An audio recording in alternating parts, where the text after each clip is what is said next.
Assalamu Assalamu alaikum. alaikum. How are you? Alaikum salam. Jawad, Maulana, كيف الحال? أنا بخير الحمد لله. How are you? I'm good, man. I'm good. Alhamdulillah, Alhamdulillah. I was just हाल बद ना गुफ्तनी है मेरा आपने पूछा तो मेहरबानी की अल्लाह क्या बात है, क्या बात है. I was I was just thinking about what you were saying right now, about how you were saying about greatness, right? And I think sometimes when we imagine greatness, we make a mistake. And what I mean by we make a mistake is we think of greatness as the people who are known, the people who okay, are at the forefront, like the big examples. But okay. there are a lot of people who manifest greatness, but they're not very well known. And sometimes you find that those are the people who are behind such great people. And what I mean by that is they are the Yeah, mentors, they are the teachers, they are the. like the greatness a parent could be manifesting in nurturing and upbringing a child. You mean in this kind of, yeah, that's just coming to my mind when you're saying that. Yeah, not just child, but it could be in general, right? Like Yeah, teachers and teachers, of course. I mean, as an these example, that was just these one instance, but yeah. yeah. So things in, yeah, that's so well said. No, shukran for saying that, because you're absolutely right, and that's also like in the hadith that inna Allah katab al ihsan, that God has written this kind of this grace of perfection fi kulli shay, in everything, that whatever you do, like if you're gonna fold put away your clothes, put them away by folding them and tidying them away, that there is a grace of perfection to it. And yeah, so Yeah, no, I so think I'm really glad you said that. I was just thinking about that, and then I was thinking sometimes I think, in fact, it's actually greater if you're not known than if you are known, because that has Yeah, its own benefits, right? Like, 100%, for 100%. example, Yeah. if you just look at it on a small scale, if you are a known, for example, a Quran a Qur'an or a Quran teacher, maybe everyone says, MashaAllah, he's a Quran teacher and all this. But maybe if people don't know you and you're nurturing all these young children, you're helping them, become better reciters, understand the Quran and teach it forward, and nobody knows you, right? Sometimes that could be a way of protection from, getting that mindset of, oh, look at me, I'm so great, I'm Yeah, doing such great things, 100%. Yeah, right? it definitely has creates a more healthier environment for keeping sincerity at the heart of it, because I think I was just speaking about this yesterday with actually I was speaking to uh, Jawad as well, Dr. Jawad um, Hashmi from Harvard, and I've had him on a mind trap previously. Now we were just speaking about many things actually, and amongst them, this kind of came up, and this whole thing of, you see, you become, because on many occasions it can be subconscious as well, that people can become victims or enslaved to a system, and the system doesn't have to be actual. It could be eh, abstract system, in the sense that, and it could be things like social media, it could be an online system, it could be that you create, you see, because it links in with biological markers. Like if you're, like, let's say I check something and there's a reward because I get a lot of likes on a photo I post, then that releases dopamine. Now, you see, now if I don't get that tomorrow, you see, I feel a lack of something, and now I'm chasing it now, even if I'm trying to be sincere, but I'm already become enslaved by a system. And we were actually talking also about crowds and followings, and it's interesting how that, you see, especially as an imam or a religious person that speaks and teaches, you see, your crowd can start they can start exercising control on you, albeit unconsciously, because a person plays out to the crowd, because the crowd will, if you want something. And a good thing of this is, one of my professors, when I was studying psychology, he said this, that what their actual class did in psychology as an experiment on their professor of psychology. So what they did without him knowing, so the professor, This is too much psychology going on. yeah, this is what they did is they decided that this half of the kind of hall, so they had them in the university, that side and this side, just seating. This half is going to not make eye contact with the professor when he's talking. So he's on the stage and he's kind of standing there. They never had a podium. He would just stand there and just kind of lecture. Yes. And they're not going to make eye contact. They're just going to look down either at the textbooks or look somewhere else, but they're listening but not really looking. And that side will always look at him. So what happens is, the professor, and he doesn't know about this. This is obviously, they've just decided this, the students. Because when he's talking, like, he's looking at these guys are not looking back, and he's talking now, he looks at them and they're looking. So what happens is, he spent most of the entire lecture on this side of the stage, this side, just looking at these people without even knowing.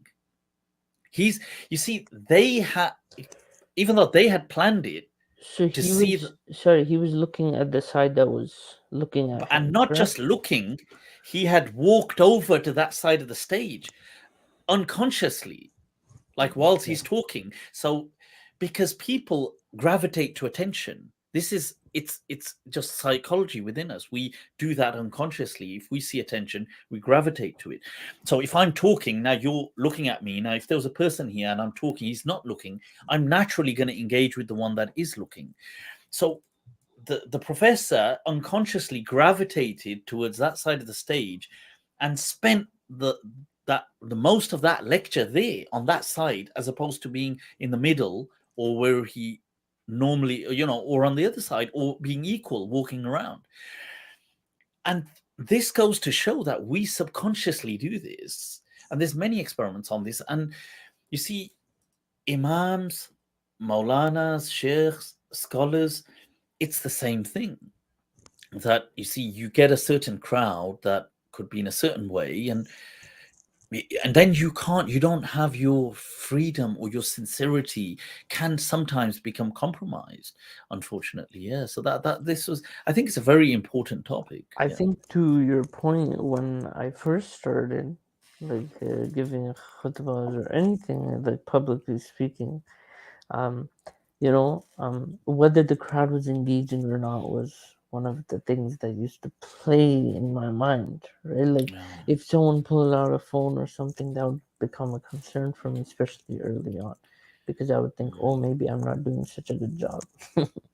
No, And then, you're doing your job, but that is so human. yeah, I'm gonna absolutely, I'm gonna level with you that this, you know when Imam Saab, obviously, and this is, I suppose, I'll say this openly to people, but since you're saying that, just to kind of that of myself, to echo that, you know, when earlier this summer, when I'd taken a break from social media, and um, part of that was, I ended up kind of taking this path of deepening my kind of consciousness, yeah, my understanding.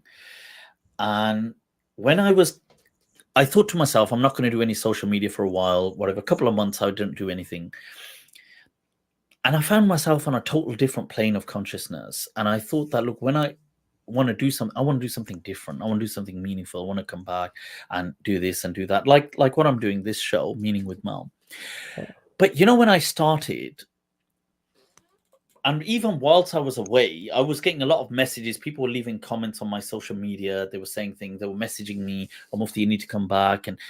And there were many people that didn't kind of like this kind of, because they just wanted entertainment. Yeah. And it meant in turn that I was losing added subscribership. So like the kind of people subscribing, the added numbers started to rapidly decrease. Yeah. Now I have to say that that's the time I saw this come up, like as an ego.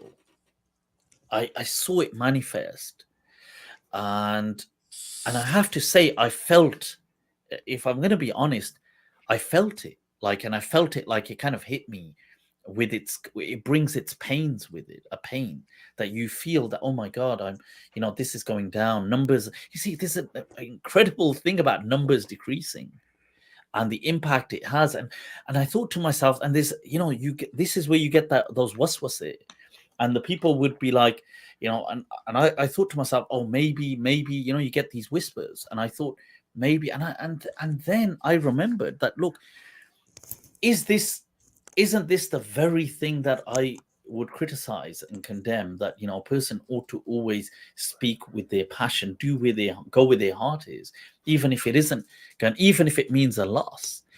And I have to say, by taking that step, it really, once you take it, that ego thing kind of dissipated, Yeah, it just and you disappeared. accept it, and there's such a peace in that, in coming. But it's strange because you'll notice it still, like you'll notice it and you'll be like, well, and but now you're completely like ambivalent to it. Yeah. Exactly. Like now, if I ever see somebody like the same thing now, like if I were to see it now, like somebody like gets distracted or something, I just think, okay, he got distracted. That's none of my business. I just need to focus on my message, and the people who will the people who will take something good away from it. And Yeah. I always remember the story of the Sufi Bayazid Bustami.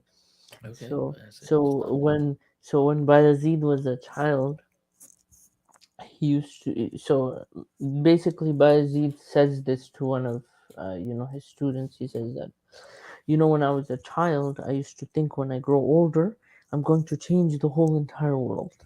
I'm going to change everyone. And then Bayezid says, Rahimahullah, that as I grew older, I started to realize in my teenage years the world is too big. I can't change the world. It's a great realization. So, so he said, I'll change sort of like what we would today call a country, right? So he said, I'll change this whole continent. Yeah. And then he grew a bit older and then realized the continent is too big too. So as he kept growing older and older and older and older, and as he reached his old age, Bayezid Rahimahullah says that I should have I'll just changed myself change myself. instead of worrying about others. There is a beauty in that recognition, though. So, There is a beauty. so Yeah. I just love that when I read it, because I realized, before worrying about if other people are taking the messages and the lessons or not, it's whether I believe in what I'm speaking about and whether I'm taking away from it, right? Mm, So if I'm speaking about, for example, purification of the heart, what am I taking away from that, yeah. lecture or sermon? And then am I applying it? Because if I'm 100%. because if I'm preaching something and I don't believe in it, or I'm not applying it, then what's the use, right? Yeah. It's as useless as me not giving it at all, right? I might as well not give it That's at it. all. That's So it. And yeah, and a person really, you know, follow your passion. Yeah. And yeah, and that's, and it is difficult, you're right. I think it becomes more difficult in a world where everybody's observing you, because it's so easy to become a victim of the glance, and then to become, the glance is, it's I think there could just be like an incredible lecture on just the glance in and of itself, and the power of the glance, isn't it? It's amazing, because once something comes into, at a quantum level, it changes reality. Hmm. Just by glancing, the electron behaves differently once it becomes observed. The Copenhagen, right up to the divine. Where we become, once we become cognizant of being under the glance, how our behavior changes, Yeah. and everything in between. It's amazing. I think, Yeah, wow. yeah, for sure. Yeah. Yeah. Jawad, no, Just I think, no, just yeah, last point on me, of course, just yeah. because of just in relation to your title. Your title for the live stream was your legacy awaits. So just last Yeah, point on this, sure, of course. just for myself as a reminder, and then for the audience, that just remember that your legacy does not mean that it has to be known for the whole entire world. And Mm, it also yeah. does not mean that your legacy has to be specifically in a public eye. You can have Wow. a legacy that you leave behind that only affects 10 families, but it leaves such a mark that it Wow, changes those that's 10 amazing, families' man. lives. It's not about how many people Yeah, you change, it's about the quality. If yeah. you can change one person yourself, even that in and of itself is a It's a legacy. legacy. Wow, that is so.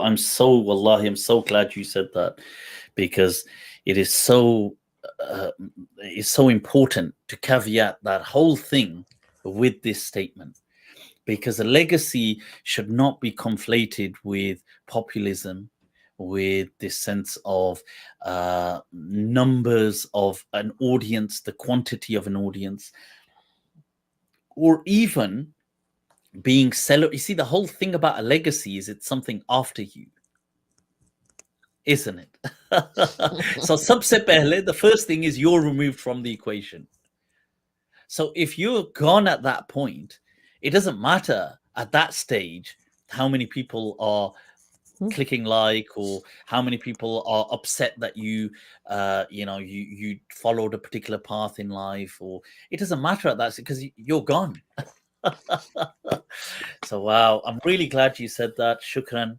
As Thank you. always, just Jazakumullah khair for giving imbibing me the noor chance. as always, and just oozing that. So shukran, man, and positive vibe. Jazakumullah khair. So take care. May Allah Assalamu keep you as always alaikum. blessed. Lots of love Assalamu to the alaikum. audience. May Allah bless you all, keep you Shukran, all on the shukran. straight path, and guide us all. Ameen. Ya Rabbi. Ameen. People, that was Imam Jawad from Canada. As always, um, just beaming positivity and love.